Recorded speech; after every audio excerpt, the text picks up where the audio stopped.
Você sabe qual a diferença entre depressão e tristeza? E qual a diferença entre ansiedade e depressão? Depressão, afinal de contas, é doença, é frescura ou irresponsabilidade? Você tem dúvidas sobre esse assunto? Então confira hoje no Jornalismo na Rede, nessa edição. Estamos com uma psicoterapeuta, professora de psicologia, palestrante, autora de 3 livros infantis, mãe de 3, avó de 3 netos, bisavó de 1 cachorrinha, professora de psicologia e um currículo extenso nessa área. Estamos falando da doutora Virgínia Suassuna, que está nos recebendo em sua casa. Prazer, doutora Virgínia. Prazer, eu quero agradecer a oportunidade, inclusive, elogiar esse trabalho que vocês estão fazendo, porque é muito comum essas dúvidas, né? Sim. Será que eu estou triste? Será que eu estou deprimido? Será que eu estou desanimado? Qual é a diferença? Então, quero parabenizá-los por essa iniciativa. Obrigada a você por estar recebendo toda a equipe, tá? Do Jornalismo na Rede. Então, Virgínia, conta pra gente, depressão é doença ou é frescura? Olha, depende. Tem gente que pode até usar episódios depressivos para chamar atenção, mas normalmente é considerado uma doença. E aproveitando, Joyce, a oportunidade, eu gostaria de diferenciar desânimo, tristeza e depressão. Né? Porque quem é que nunca ficou desanimado? Você já ficou desanimada? Várias vezes. Várias vezes. Então é super normal. Essa sensação de desânimo, eu começo a comparar a vida como se a gente fosse um barquinho em cima de um mar. Então, as ondas fazem assim e o barquinho também, se for saudável, olha que interessante, ele tem que acompanhar as ondas. Então, ficar desanimado faz parte. Aí as pessoas acham que estão desanimadas e já estão deprimidas. Já está doente. Aí é frescura. Você entendeu quando é que passa pela perspectiva da frescura? Eu estou desanimado, claro, são desânimos existenciais. Eu me lembro que quando eu era aluna na USP, em 1977, que eu me formei nessa época, o meu professor disse, se você quiser atender uma pessoa sem angústia, sem nenhum estado de desânimo, você está diante de um cadáver. Então você está vivo? Naturalmente você vai estar se sentindo angustiado. Agora, a tristeza já é um estágiozinho que pode levar à depressão. Então, você fica triste muitas vezes porque você perdeu um objeto, perdeu uma pessoa, perdeu uma amiga, mudou de escola, mudou de curso. Então, te dá uma sensação de que você, às vezes, está um pouquinho isolado daquele contexto. Quando você está diante de muita novidade, porque quando você perde, por exemplo, uma pessoa que você gosta, pode ser até um livro, tem gente que fica triste porque perdeu um livro, tá normal, né? Só que a pessoa triste, Joyce, ela não perde o contato com as possibilidades. Ela ainda fala, puxa, perdi um livro, perdi um cachorrinho, perdi, mas eu ainda tenho isso, tenho aquilo e tenho aquilo. Então, a pessoa triste, ela consegue fazer uma contabilidade afetiva entre as perdas e os ganhos. Então, ela sai ganhando. Agora, o depressivo não. O depressivo, ele perde o contato com essa matemática emocional. Ele só debita, perdi. É como se ele olhasse o mundo por detrás de um vidro escuro. Ele não vê mais possibilidades na existência dele. E o que acontece com ele? Como é que a depressão o atinge? O corpo dele passa a ser vivido como uma coisa muito pesada. Carregar aquele corpo é a pior coisa do mundo. Ele já perde o contato com as necessidades básicas, Joyce. Esses já são sintomas de que ele já está em processo depressivo. Percebe? Então, o primeiro é assim, amanhã vai ser igual a ontem. Depois de amanhã, igual a antes de ontem. Ele vai vendo o mundo numa mesmice por detrás de um vidro escuro. né? O mundo perde a cor para ele, é como se tudo fosse inverno na vida dele. Ele já não pensa na primavera, ele já não pensa no outono, tudo fica escuro. Então o corpo Tem pessoas, Joyce, que não querem levantar para tomar banho, não querem escovar os dentes, perdem a libido.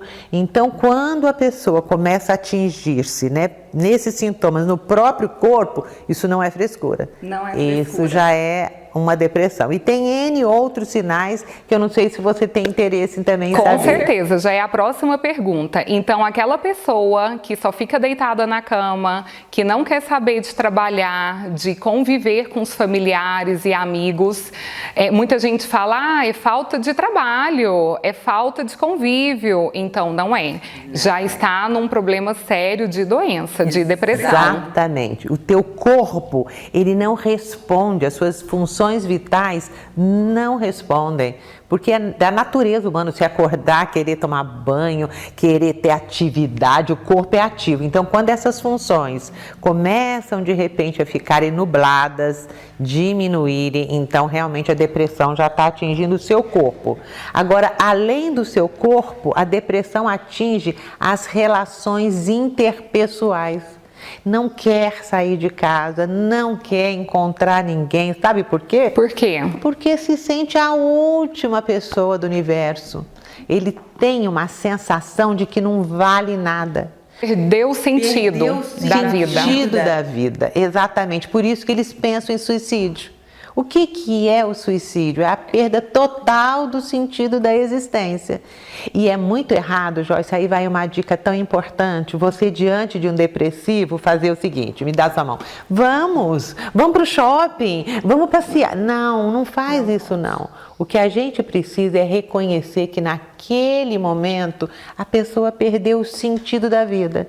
E forçá-lo a sair abruptamente desse lugar é levá-lo a se sentir cada vez mais impotente e incompetente. Então falar assim, isso não é nada, vai passar, vamos dar uma voltinha que resolve, não ajuda. É algo que atinge a existência do indivíduo como um todo.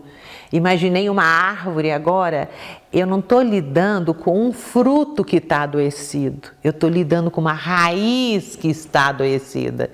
Então não adianta eu mexer no fruto, eu tenho que mexer nessa existência como um todo. Falando em raiz, Virgínia, depressão é genético?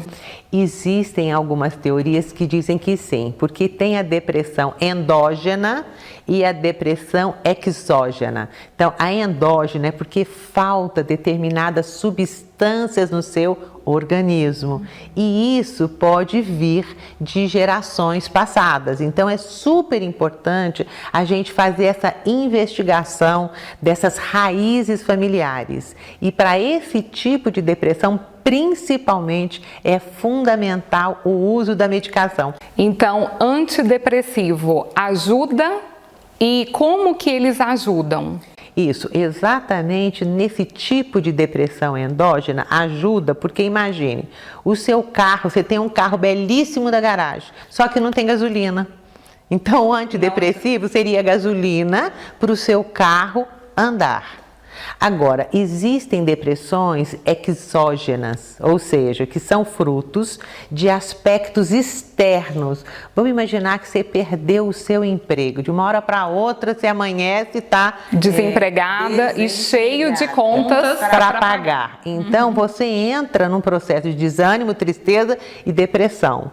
Né? Porque aí você vai perdendo o sentido da sua vida. Você levanta e fala, vou para onde? Não tem sentido eu me arrumar, para onde que eu vou? Então é um evento externo que de alguma maneira te atingiu abruptamente e isso também pode gerar depressão. Mas Joyce, o ser humano é tão maravilhoso que depende de 3 aspectos também para gerar depressão.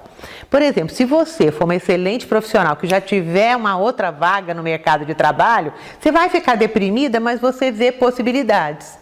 Agora, se isso atingir uma pessoa que não tem possibilidade de realmente ser alocada numa outra empresa, a maneira como ela vai lidar com o mesmo fato que veio de fora vai ser absolutamente diferente.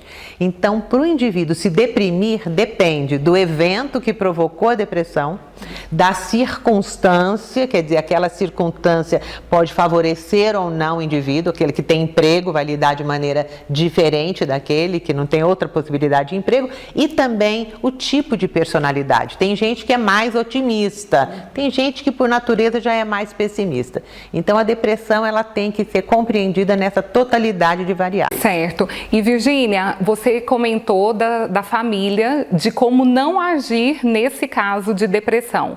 Qual a maneira correta ou que pode vir a ajudar um depressivo dentro de casa ou parente próximo? Primeiro, antes de falar é frescura, foi a primeira pergunta que você me fez, fazer um diagnóstico dos sintomas. E para isso, existe uma rede de apoio muito grande. Eu sugeriria que a pessoa fosse a um psicoterapeuta, inclusive na PUC Goiás, nós temos lá um atendimento gratuito.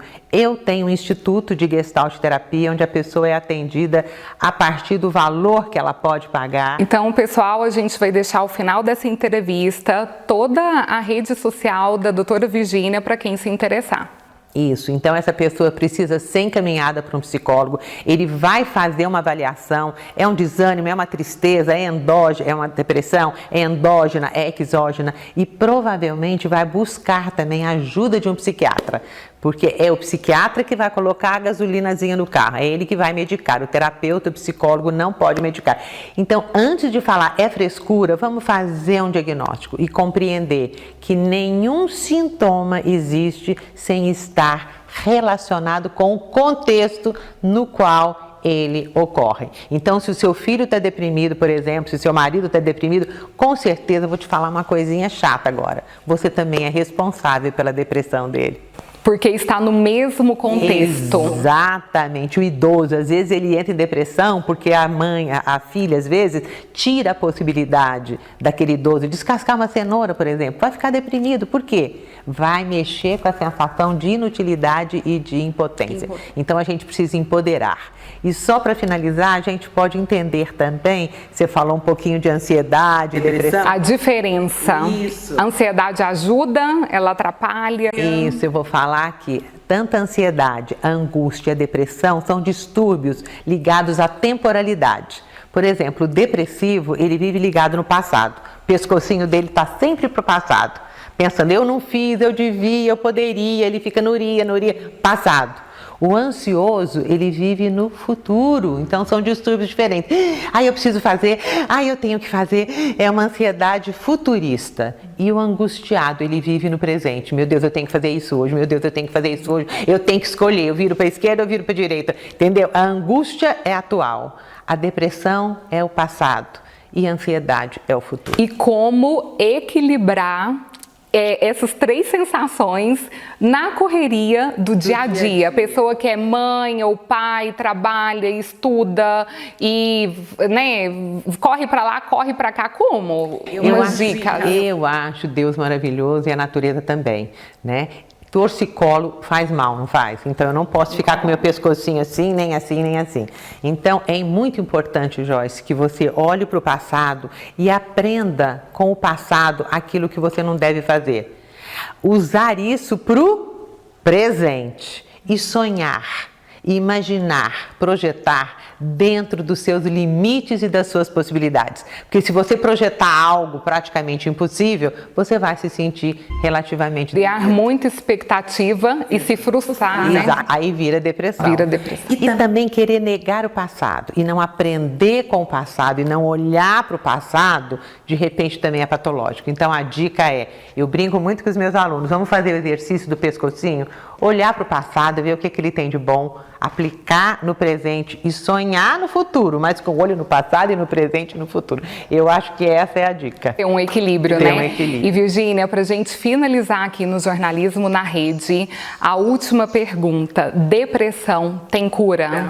Tem cura. Se de repente a pessoa fizer um tratamento medicamentoso, claro que proporcional ao seu quadro clínico, terapêutico, e algo que eu preciso também falar, ligado à espiritualidade. né?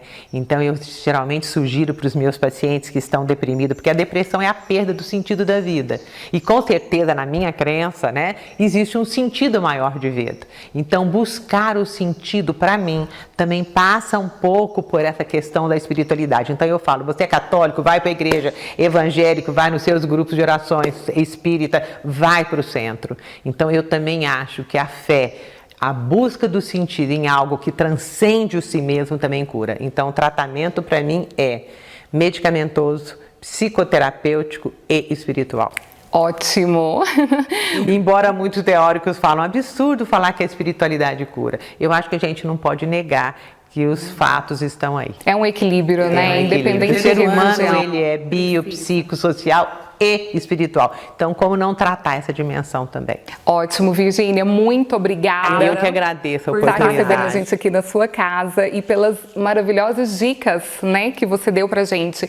Então, pessoal, para você que acabou de conferir essa entrevista sobre depressão, que inclusive, né, pela Organização Mundial de Saúde, são mais de 300 milhões de pessoas no mundo com depressão. Então, compartilha o nosso vídeo, inscreva no canal, curta, comenta e divulga para todas as pessoas e familiares e amigos e grupos de WhatsApp para você ajudar o máximo de pessoas possível. Muito obrigada. Eu que agradeço.